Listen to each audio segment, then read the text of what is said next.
Video बनाओ, कैसे बोल सकते हो आप? ऐसे पैसे बोल सकते हो आप? पैसे ले रहे पूरी भर्तियों के लिए ये मोटी रकम लेते हैं। हम आग लगा देंगे, उजाड़ देंगे, लेकिन अपनी महिलाओं को हक दिला कर रहेंगे। हमें नौकरी नहीं चाहिए, ऐसे धांधली विभागों में, ऐसे विभागों में हमें नौकरी नहीं चाहिए। हमें सिर्फ ये चाहिए कि जांच रिपोर्ट को बाहर लाया जाए और रखना चाह रहे हैं, क्योंकि उनसे भी इनको पैसा खाना है। उनसे, क्योंकि हम लोग तो देंगे नहीं, क्योंकि हम लोग क्यों देंगे? हम लोगों ने सेवा की है, संस्था में हमने सेवाएं दी हैं अपनी। डीसी में मैं गई थी, मैंने कहा सर जी आप बताइए 3 लोगों के लिए कितनी मोटी रकम ली आपने? हमने रकम ली नहीं थी। वीडियो बनाओ, कैसे बोल सकते हो आप? ऐसे पैसे बोल सकते हो आप? पैसे ले रहे क्या बोल रहे हैं आप? एकदम क्या बोल किसके लिए बोल रहे हैं? पैसे के लिए ऐसे नहीं बोल सकते आप किसी के लिए। आप किसी के लिए ऐसे नहीं बोल सकते। गलत डीसी में बोल रही मैंने आपका नाम नहीं लिया। गलत बात बोला, यहाँ भी बोला अभी आपने अपने मुंह से बोला। इस वक्त हम मौजूद हैं देहरादून के जो डिस्ट्रिक्ट कोऑपरेटिव बैंक है यहाँ पर जो इन दिनों ये जो बैंक है, सहकारिता बैंक है, ये धांधलियों के चलते चर्चाओं में बना हुआ है। तो यहाँ पर क्या कुछ मामला है जानते हैं। आपका शुभ नाम?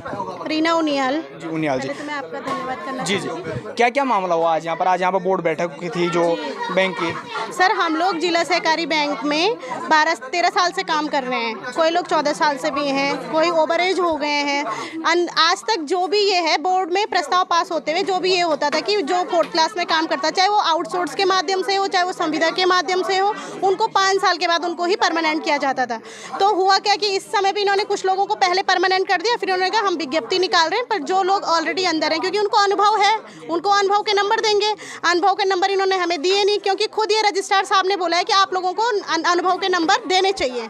और अध्यक्ष जी का कहना है कि आउटसोर्स वालों को अनुभव के नंबर देने का क्या मतलब है? तो ये अध्यक्ष जी का कहना है।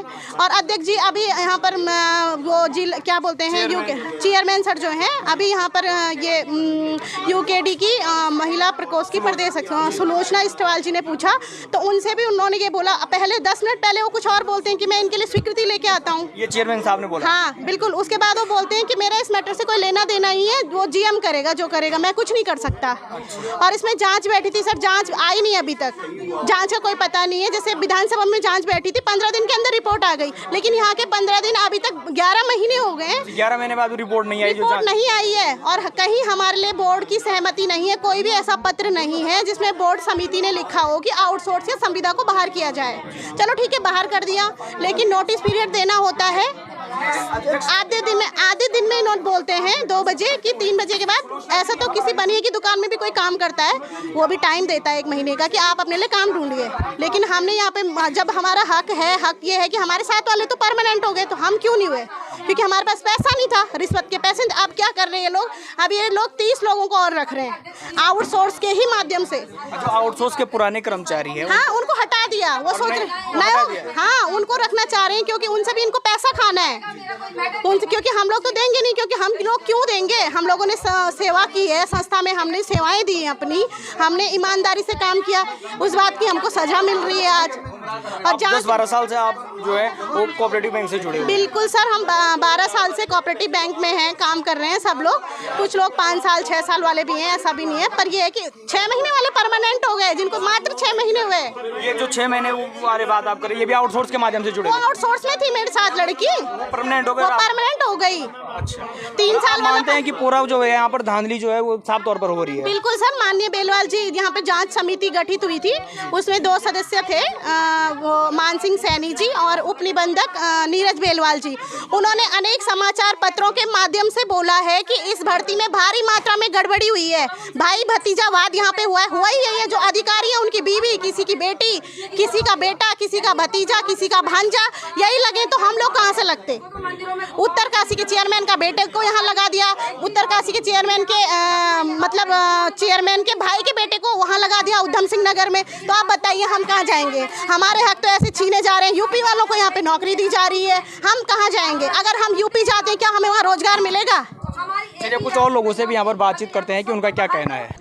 2011 से लेके हमारे सहयोगी सारे लोग काम कर रहे, 44 आदमी 45 आदमी थे और इन लोगों को नई भर्ती करी गई। उस टाइम पे हम लोगों को सबको यहाँ से फ़ोन गए चेयरमैन सर की तरफ से कि सभी लोगों को रखा जाएगा, सब लोग अपना कागज़ पेपर तैयारी करो, अपना फिजिकल दो, इंटरव्यू दो, सभी लोगों को रखा जाएगा।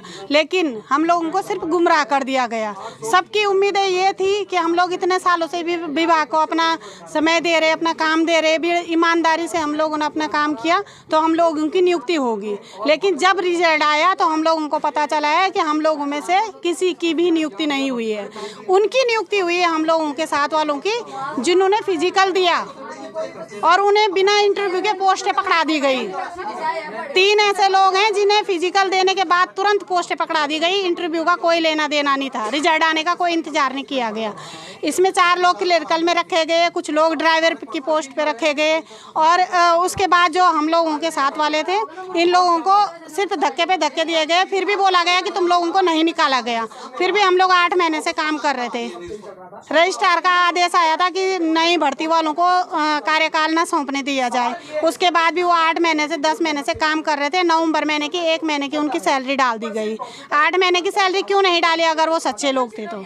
और वो खुद क्यों नहीं आ रहे? क्योंकि उन्हें पता है कि हमने 15-20 लाख रुपए दे के इन लोगों की अपनी वो की है। आज आप यहाँ पर आए थे तो क्या क्या हुआ था यहाँ पर? यहाँ पे कुछ नहीं हुआ सर, हमें बोर्ड की मीटिंग थी, इसलिए बोर्ड की मीटिंग में सबसे मेन मुद्दा 44 लोगों को बाहर करने के बाद बोर्ड की मीटिंग में ये एजेंडा रखा गया था कि 30 लोगों के आउटसोर्स से दोबारा से भर्ती की जाए। क्यों की जाए? जो काम कर रहे थे वो क्या काम करने लायक नहीं थे तो उन्हें नोटिस भेज देते, तुम लोग काम करने लायक नहीं रहे अब। 30 लोगों की तुम भर्ती क्यों कर रहे हो? सीधा सा साफ सा फंडा है कि उनसे पैसा खाया जाएगा, 1.5 2 लाख रुपया खाया जाएगा और उन लोगों को ज्वाइनिंग दी जाएगी आउटसोर्स पे। 2 साल बाद रख के उन्हें भी बाहर फेंका दिया। अभी संविदा के लिए 15 लोगों की नियुक्ति की थी 3 साल पहले, उसमें से 7 लोग उन्हें दबा के पैसा डाला अंदर तो उनकी नियुक्ति कर दी गई है। जिनके पास पैसा नहीं था उन्हें लात मार के बाहर फेंक दिया गया। तो ये क्या कहाँ का नियम कानून है? ये हम रजिस्ट्रार के पास जाते हैं तो वो हमें जीएम के पास भेजते हैं, हम जीएम के पास जाते हैं वो हमें चेयरमैन के पास भेजते हैं। अभी चेयरमैन सर ने चेयरमैन सर ने सेमवाल जी को, यूकेडी के प्रवक्ता सेमवाल जी को ये बयान दिया है कि मैं लिखित रूप में तुम्हें दूंगा कि रजिस्ट्रार के पास मैं चलूंगा और इन लोगों के लिए नियुक्ति मांगूंगा। 10 मिनट पहले की बात और 10 मिनट बाद की बात सुलोचना केस्टवाल जी को ये बोला गया है कि मेरा इस मैटर से कोई लेना देना नहीं है। रजिस्ट्रार जी ने बताया, ये हमारे चेयरमैन सर कह रहे एक आदमी 10 मिनट के अंदर 2 बातें कर रहा है 2 आदमियों से। ये कहाँ का नियम है और कौन सच बोल रहा है? और जैसे हम हेड ऑफिस में घुसते हैं जीएम पतली गली से निकल जाते हैं, चेयरमैन सर पतली गली से निकल जाते हैं, सामना क्यों नहीं कर रहे हैं? हम ये चाहते हैं कि सिर्फ हमारा ये मकसद है, हमें नौकरी नहीं चाहिए ऐसे धांधली विभागों में, ऐसे विभागों में हमें नौकरी नहीं चाहिए। हमें सिर्फ ये चाहिए कि जांच रिपोर्ट को बाहर लाया जाए और दूध का दूध पानी का पानी हो और फर्जी भर्तियों को 15 लाख रुपए दे के जिनको भर्ती किया गया है वो दुनिया के सामने आए कि सहकारिता वाले कैसे नौकरियों को बेचे जा रहे 2011 के बाद में यहाँ से कोई भी भर्ती सही नहीं हुई है। आज जो बोर्ड की बैठक थी वो किस संबंध में थी? वो इस संबंध में थी कि आउटसोर्सिंग वालों को रखा जाए 30 लोगों को। जब हम लोगों को बाहर करा 30 लोगों को, अभी हम लोगों को 9 दिसंबर को हमारा लेटर आ रखा कि आउटसोर्स वालों को बाहर किया जाए। अब ये कौन सी आउटसोर्स वालों को रखना चाह रहे? पैसा खा के रखना चाह रहे ना, सीधा फंडा ही है। पुराने आउटसोर्स वाले हैं उनको बाहर कर दिया और नई आउटसोर्स को रखेंगे। क्यों रखेंगे भाई? जब 76 पद हैं तो आप क्यों रखे जाएंगे? वो भी 30 लोग रखे जाएंगे, किस बेस पे रखे जाएंगे?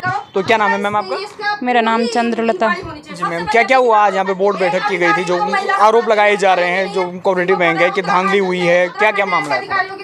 सर बिल्कुल धांधली हुई है और हम लोग, मैं संविदा में कार्यरत थी यहाँ पे पिछले 5 सालों से और मेरा सिलेक्शन नहीं हुआ है, जबकि मैं हैंडीकैप भी थी, मेरी एक सीट थी, वो सीट मुझे नहीं दी गई और मेरी जगह पे जो बिल्कुल दृष्टिहीन है लड़का उसको रख दिया गया है। और क्या बोलते हमसे पहले जो 3 इन्होंने ड्राइवर में करे हैं संविदा कर्मचारी, बिना विज्ञप्ति के किए हैं उनको भी, और हमारे टाइम पे हमें हटा दिया है। अच्छा, तो यहाँ पर आज जो चेयरमैन साहब है उनका क्या कहना था इस पूरे मामले में? क्या क्या हुआ यहाँ पर आज? वो कह रहे कि मेरे हाथ में कुछ नहीं है, सब जो भी हुआ है बोर्ड ऑफ डायरेक्टर ने किया है, जबकि बोर्ड ऑफ डायरेक्टर हमारे साथ थे, हमारे साथ ज़्यादा एक डायरेक्टर एक्स्ट्रा था, उनके 6 थे, हमारे साथ थे, उसके बावजूद भी उन्होंने हमारा प्रस्ताव यहाँ पे गिरा दिया। तो मैम जिस प्रकार से यहाँ पर जो धांधली की बातें सामने आ रही है और आज यहाँ पर बोर्ड बैठक थी, तो क्या कुछ हुआ यहाँ पर, क्या चेयरमैन साहब ने क्या कुछ आश्वासन दिया, कुछ बात? हम उत्तराखंड क्रांति दल से, मैं सुलोचना ईश्वर, महिला प्रदेश अध्यक्ष। हम ये हमारी महिलाएं मेरे पास हमेशा फ़ोन करती दीदी हमारे समर्थन में। हम पहले भी इनके बात करने आए थे, हमने रजिस्ट्रार से भी इनकी बात की थी, लेकिन इनकी अनसुनी हो रही है। अभी हमने यहाँ पे चेयरमैन से, सब सेमवाल जी भी साथ में थे, तो बात की इन्होंने, तो चेयरमैन ने कहा कि ये हम 30 तारीख को रजिस्ट्रार से बात करेंगे। लेकिन जब मातृ शक्ति अपने आक्रोश के साथ हम यहाँ पे आए, तो चेयरमैन यहाँ पे मुझे बोल रहे हैं कि मेरा कोई मैटर नहीं है। मतलब एक ही दिन में 2 आदमियों से 2 टाइप की बात हो रही है। तो हमने इनको तमीज़ नहीं है बात करने की, महिला से किस प्रकार बात करते हैं। तू उतना रेबे पे आ गए थे ये चेयरमैन साहब ने, तो थोड़ा देर होती तो शायद 2 थप्पड़ भी खा लेते, वो पता नहीं लग रहा है। हम क्योंकि उत्तराखंड क्रांति दल से हम तो कुछ भी कर लेंगे, हम ना अपनी जान की परवाह करते, क्योंकि हम मातृ शक्ति का अपमान न हमने सहना है, इसीलिए हमने यूकेडी भी ज्वाइन किया। और हम यदि अपनी मातृ शक्ति के लिए आवाज़ नहीं उठा सकते तो किसी के लिए नहीं उठा सकते। इनकी एक ही मांग है हमारी मातृ शक्ति की, या तो सबकी इन लोगों की बहाली कीजिए, या तो सभी भर्तियां निरस्त हों। और इन्होंने बता रखा है कि मार्च के महीने में इनके अकाउंट चेक किए जाए, 1-1 करोड़ रुपए 50-50 लाख तक इनके अकाउंटों में आ रखे हैं, वो कहाँ से आ गए? तो पूरी भर्तियों के लिए ये मोटी रकम लेते हैं, पुरानों को इसलिए निकालते हैं कि पुरानों को तो इन्होंने निकाल दिया, नए से भाई नया मुर्गा इनको चाहिए ठगने के लिए, उसको काटने के लिए, तो नया मुर्गा मोटी रकम लेके आएगा, यहाँ बैठेगा। तो इन्होंने जिस एक अभी लेटर है उसमें लिखा है कि इनको 350 दिहाड़ी दिया जाए, लेकिन जो 350 दिहाड़ी का लेटर है वैसे नहीं किया उन्होंने उनको 3500 तनख्वाह दे रखी है, बच्चे बता रहे हैं हमें, तो 35,000। तो आप देखिए कि जिनको जो बेचारे वहाँ पे जिनकी थाली मिल रही थी उनको तो हटा दिया 12 साल काम करने के बाद, पूरे योग्यता से, अनुभव से अपना, और बिल्कुल ऐसे मतलब अपने आउटसोर्स से इनको लगा दिया, जिनको अभी तक मतलब उसका नॉलेज भी नहीं होगा, ठीक ठाक कुछ भी नहीं होगा। अच्छा, इस संबंध में मंत्री जी से, जो सहकारिता मंत्री है, उनसे कुछ बातचीत हुई है? जो आउटसोर्स से हटाए गए हैं, इनसे कुछ बातचीत मंत्री से करिए आपने बात? मंत्री जी के संज्ञान में ये बात है ही नहीं, इतनी है। और जो ये जांच रिपोर्ट के लिए बोल रहे हैं, इन्होंने बोला कि हम 15 दिन के अंदर ओपन करा देंगे, और मैं तो हम 15 बंदों को इन्होंने संविदा में लिया 2018 में, जबकि मुझे तो 3 साल हो गए यहाँ संविदा में रह के।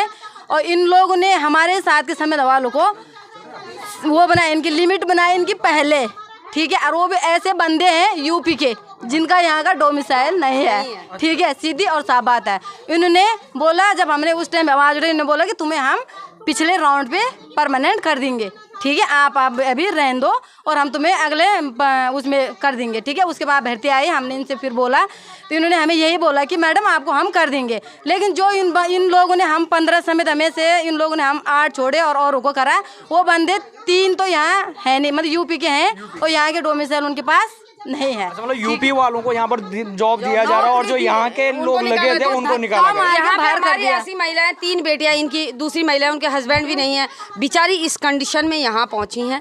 आप देखिए इनका कौन देखेगा? यदि हम लोग उत्तराखंड में बाहर के ऐसे अधिकारी आते हैं, भ्रष्ट अधिकारी, जो अपने मोटी रकम लेके यहाँ पे लोगों, यहाँ की जनता, जमीन यहाँ की, जल यहाँ का, जंगल यहाँ का, और यहाँ के लोग भीख मांग रहे हैं। तो ये बहुत दुर्भाग्य है।